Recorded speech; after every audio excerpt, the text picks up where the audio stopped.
प्रदेश सरकार के कैबिनेट मंत्री गणेश जोशी द्वारा पूर्व प्रधानमंत्री स्वर्गीय इंदिरा गांधी और स्वर्गीय राजीव गांधी के प्रति की गई टिप्पणी को अपमानजनक बताते हुए कांग्रेस ने पुतला दहन किया तथा उनसे माफी मांगने की मांग की। कांग्रेस जिलाध्यक्ष भगत डसीला के नेतृत्व में कार्यकर्ताओं ने SBI तिराहे पर कैबिनेट मंत्री गणेश जोशी का पुतला दहन किया तथा प्रदेश सरकार से उन्हें मंत्रिमंडल से हटाने की मांग की। संगठन ने कहा कि कांग्रेस ने देश व समाज के लिए अपनी शहादत दी है, जिसकी लंबी फहरिस्त है, लेकिन भाजपा व RSS के लोग शहादत के महत्व को समझ नहीं पाते हैं, क्योंकि उन्होंने आजादी के आंदोलन में कभी हिस्सा ही नहीं लिया। यहाँ तक कि अंग्रेजों से माफी मांगने का काम भी RSS के लोगों ने किया। कांग्रेस ने गणेश जोशी के बयान की निंदा करते हुए उनसे माफी मांगने की मांग की। आज भारतीय जनता पार्टी के कैबिनेट मंत्री जो गणेश जोशी जी हैं, उन्होंने राजीव गांधी और श्रीमती स्वर्गीय इंदिरा गांधी जी के लिए जो अनगढ़ बयानबाजी की है और उन्होंने उनकी शहादत को एक हादसा बताया है, जो कि बहुत चिंताजनक और बहुत दुखद है। और इसके उपलक्ष्य में यहाँ पर हमारे प्रदेश अध्यक्ष करण मेहरा जी के निर्देशानुसार आज पूरे प्रदेश भर में उनका पुतला दहन किया गया और विरोध प्रदर्शन किया गया। इस तरह की बयानबाजी उनकी जो मानसिकता है उसको दर्शाती है और आज देश की क्या स्थिति है ये जग जाहिर है, और किस तरह महंगाई, बेरोजगारी और हमारे उत्तराखंड की बेटी अंकिता भंडारी को अब तक न्याय नहीं मिला है।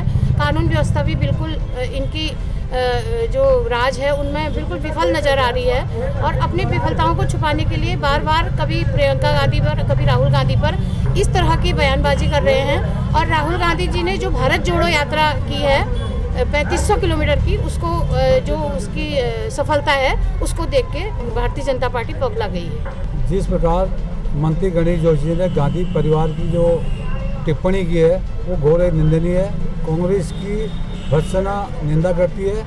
उनका कहना है कि गांधी परिवार में जो राजीव गांधी जी, इंदिरा गांधी जी हत्या हुई थी वो एक दुर्घटना थी, लेकिन उसमें पूरा देश जानता है कि उन्होंने इस देश के लिए अपने बलिदान दिया और जो गांधी परिवार ने हमारे भारतवर्ष के लिए बलिदान दिया है उसको हर कोई जानता है। लेकिन भारतीय जनता पार्टी के कथित लोग अपनी राजनीति को चमकाने के लिए गांधी परिवार पर जिस प्रकार से ब्लेम लगा रहे हैं उसके कांग्रेस पूरी भर्त्सना करती है और आने वाले समय में उत्तराखंड में भारतीय जनता पार्टी को सबक सिखाने का काम करेगी। देखिए, इतने जिम्मेदार पद पर वो मंत्री बैठा उत्तराखंड के सरकार में और 2 बार का विधायक रह चुका है और अपने को एक्स आर्मी वाला बताता है।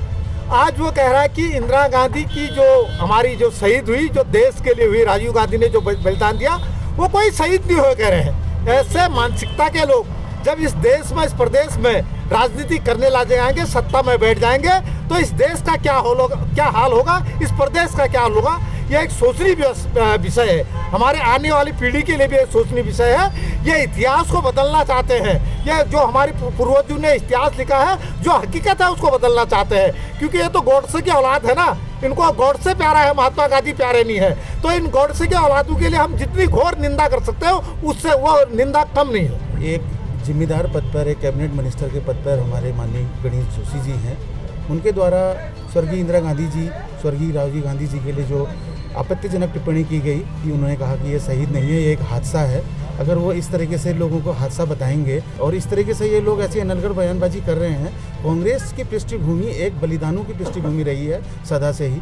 और ये भारतीय जनता पार्टी की सरकार हमेशा से महंगाई, भ्रष्टाचार आपने देखा होगा, UK SSS से लेकर के पटवारी घोटाला आपने अभी देखा होगा, और तमाम प्रकार के जैसे डीजल, पेट्रोल और खाने के दालों में और खाने के तेल में, और लगातार दिन प्रतिदिन बढ़ोतरी होती जा रही है। जैसे विद्युत दरों में भी बढ़ोतरी कर रहे हैं। इसको लेकर के आप देख सकते हैं कि भारतीय जनता पार्टी की सरकार विफल है अपने कार्यों में। इसलिए मैं ये कहना चाहता हूँ इन भारतीय जनता पार्टी के कार्यकर्ताओं को और नेताओं को मैं आईना दिखाने का काम करता हूँ कि ये भ्रष्टाचार की सरकार। आपने देखा होगा जैसे अभी अंकिता हत्याकांड में इन्होंने देखा होगा कि हाईकोर्ट ने भी उसमें पॉलीग्राफी जो टेस्ट है उस पर बैन लगा दिया है और जो हाकम सिंह है उसको बेल मिल गई है। तो ये सरकार से न्याय की उम्मीद तो बिल्कुल रखी नहीं जा सकती है। बेरोजगार होता जा रहा है युवा दिन प्रतिदिन यहाँ पर को, और पूरे प्रदेश ही नहीं पूरे देश में अग्निवीर जैसे इन्होंने एक 4.5 साल, मात्र 4 साल की एक जो नौकरी इन्होंने देके एक एक्सपेरिमेंट करने का काम कर रहे हैं। उससे ये भारतीय जनता पार्टी की विफलता कही जा सकती है। इस तरीके से भारतीय जनता पार्टी की कार्यशैली रही है इस प्रदेश में।